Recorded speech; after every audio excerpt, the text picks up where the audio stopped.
Good morning. It's Jeffrey Christian of CPM Group. It's 9:45 in the morning here in New York on Tuesday, the 5th of August.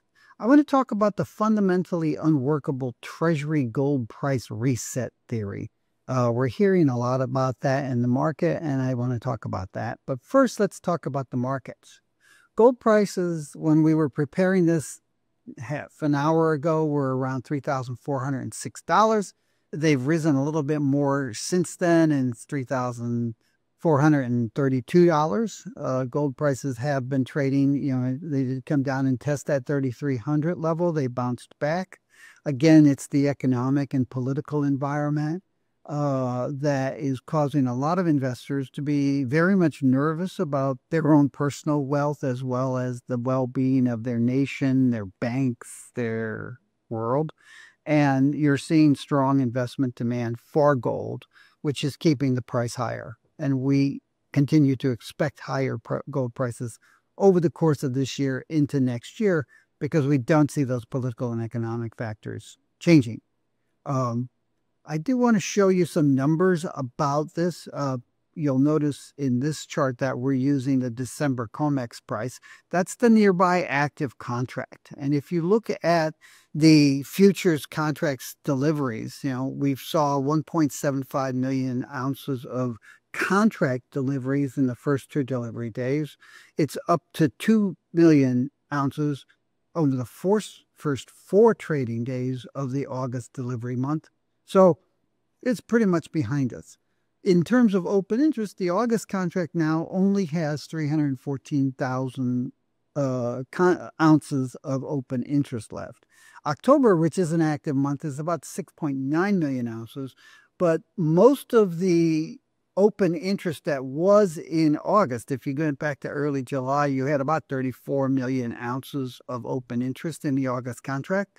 Most of that's rolled into the December contract. That tells you that professional investors and sell-side institutions are expecting this current period of high and volatile prices to continue, not for 2 or 3 months to October, but into November and December. And the December open interest is 33 million ounces now. So if you want to invest or trade metals, gold, the liquidity is in the December contract. And that's why we look at the nearby active contract. Depository inventories, meanwhile, are about 38.8 million ounces. They haven't really changed. There has been a little bit of a shift. Registered stocks are now 21 million ounces, and eligible stocks are 17.5 million ounces. So that's the sort of state of play in the COMEX contract. In terms of trading volumes, again, why are you looking at the December contract?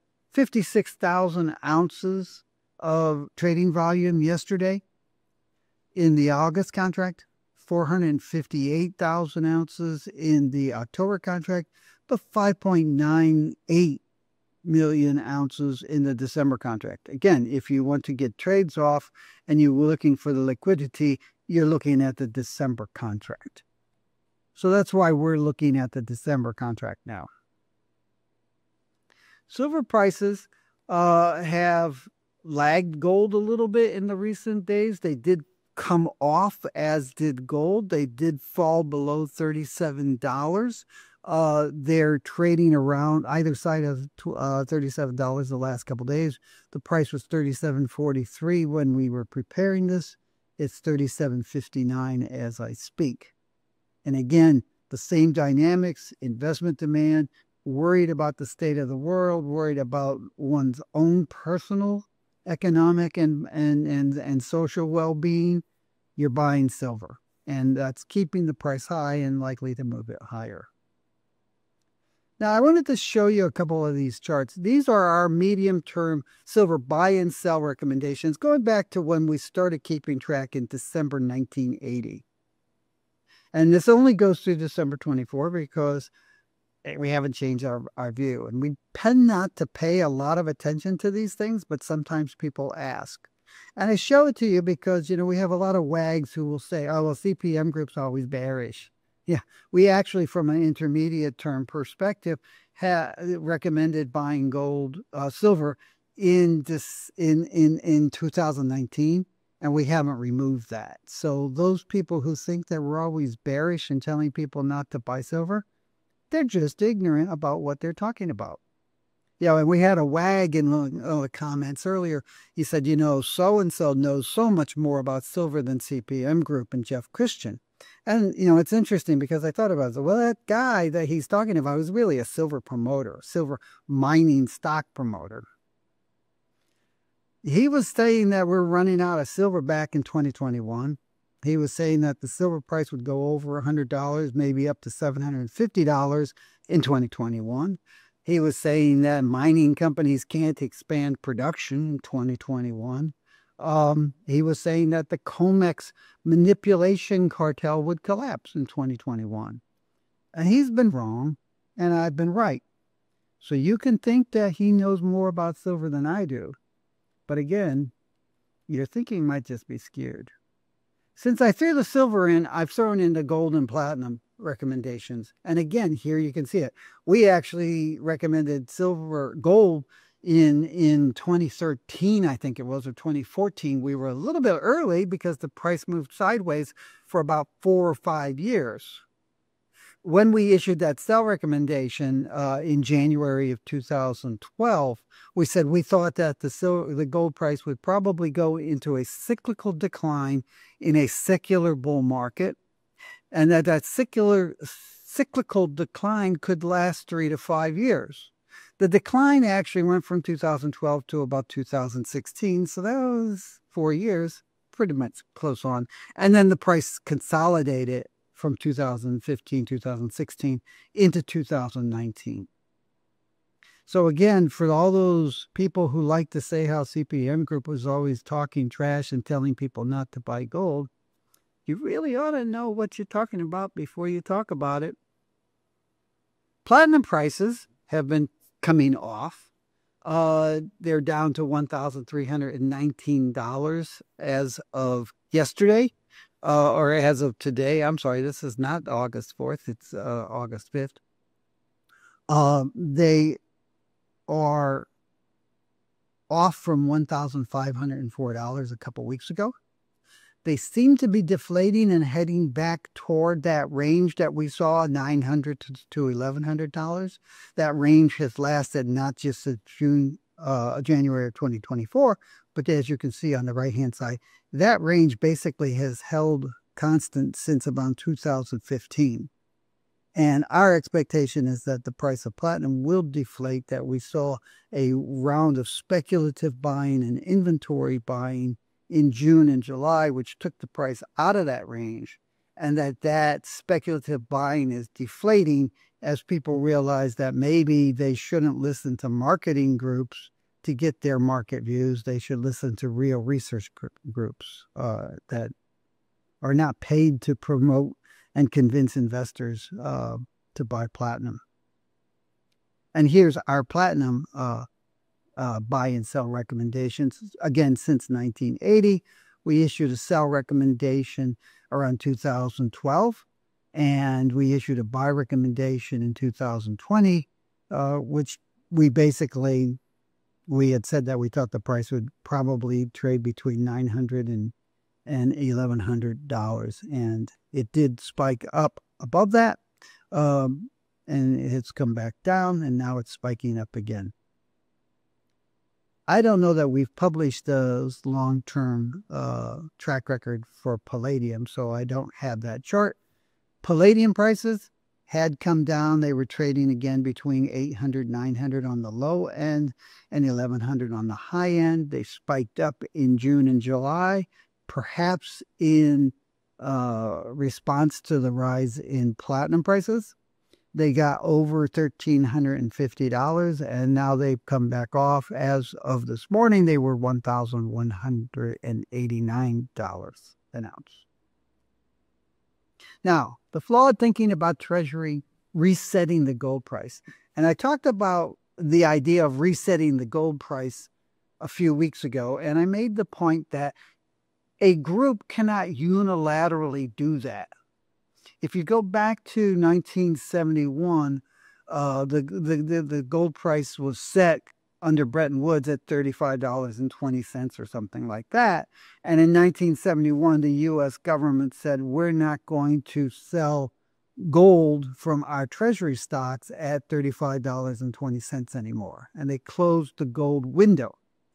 At that point, the central banks of the world, working under the aegis or organization of the International Monetary Fund, said, well, what should the gold price be? And they moved to what they called a dirty float, which was to let currencies float. Currency exchange rates would be determined by the market on a daily and intraday basis. And the gold price was also free to float at that point in the United States and on an official basis. The gold price had actually been freed to float in the London market around 1965, 1966 or so. And the gold price did change somewhat between 1966 and 1971. On an official basis, the central banks have said, well, what do we value our gold at? And it took them about 3 years. I think it was 1973 or 1974 before the Smithsonian Accord came out, and the IMF and other central banks of the world said, okay, the gold price, official gold price is $42 an ounce, but no one's going to buy and sell gold at that official price. That's just what we're going to be using on an accounting basis. It's very important. You got accounting price, and then you have the market price. And if you look at the way not only central bank but other large groups manage their gold positions, there is this whole issue of, okay, if the gold price in the market is $3,430 an ounce, we're going to use 80% of that in valuing our reserves, our gold reserves, on a basis, on an ongoing basis, because of the volatility in the gold price moving back and forth. Now, people keep talking about the Treasury and the Trump group having this secret plan to reset the gold price. And one group, this guy a couple of weeks ago said, you got it backwards, Mr. Christian. The U.S. Treasury won't be able to set the price of gold. They sell gold because they don't want to sell it, he said. But if they offer to buy gold for $10,000, then $10,000 is the new price for gold, because nobody would sell gold to anyone else for anything less than $10,000 an ounce.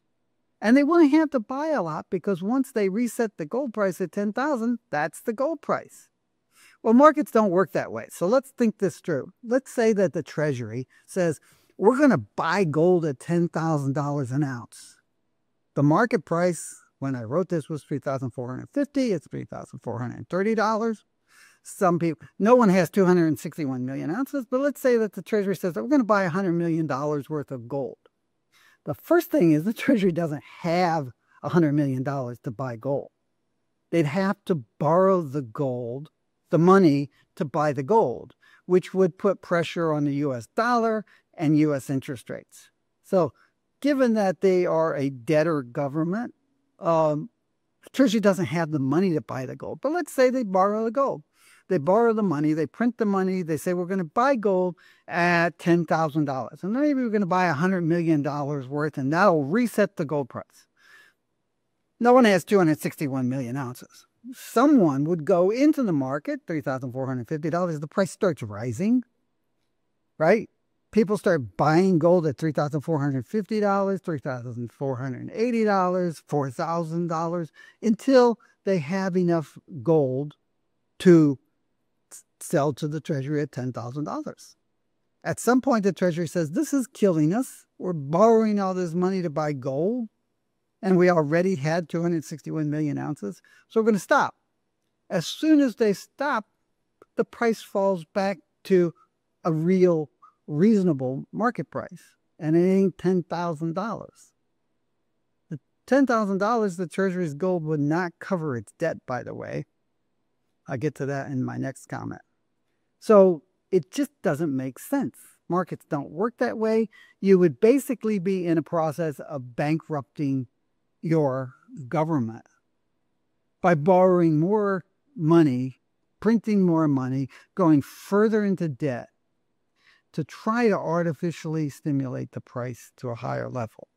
Doesn't make sense. Now, another comment was, oh no, you got it wrong. The Treasury would revalue gold to, say, $1,800 to pay off the national debt, right?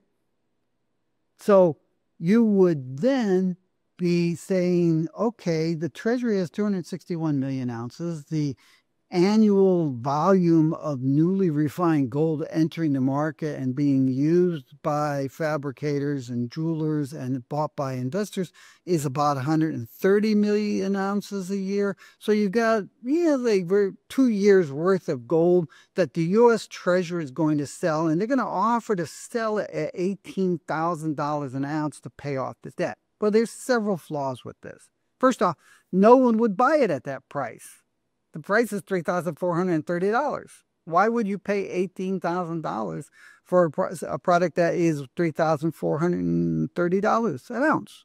Now, I know that people pay inflated prices for things like cars and watches and cell phones, but gold investors, generally speaking, are reasonable, intelligent people. They wouldn't buy at that price. If the Treasury said it was going to sell 261 million ounces of gold, 2 years worth of new supply, the market price would actually plummet. It wouldn't rise to $1,800. And even at $18,000, 261 million ounces would fetch around $4 trillion. We have $38 trillion worth of debt. It doesn't do anything to reduce the debt significantly, but it would bankrupt the Treasury by selling off its only liquid asset. There's no logic behind that. It's just demagoguery or wishful thinking or wishful beliefs, because there's not a lot of thought process put into it. That's all I've got. You can buy our yearbooks at our website. You can read about other things. There's a lot of free reads and videos at our website that you might find very valuable and interesting. You can buy some of our research. You can send us an email at info@cpmgroup.com and say, hey, I think that I'd like to join the CPM Club. I'd like to be a member. I'd like to get your research. I'd like to get your insights. I would like to be able to improve my investment performance in precious metals and commodities by relying on a research company as opposed to free marketing stuff published by people whose sole job is to convince investors to buy gold, silver, platinum, regardless of the price and regardless of the reality of the markets. Take care of yourself. Take care of those around you. Try to do something nice for the world. And keep your eyes open and your ears open. Take care.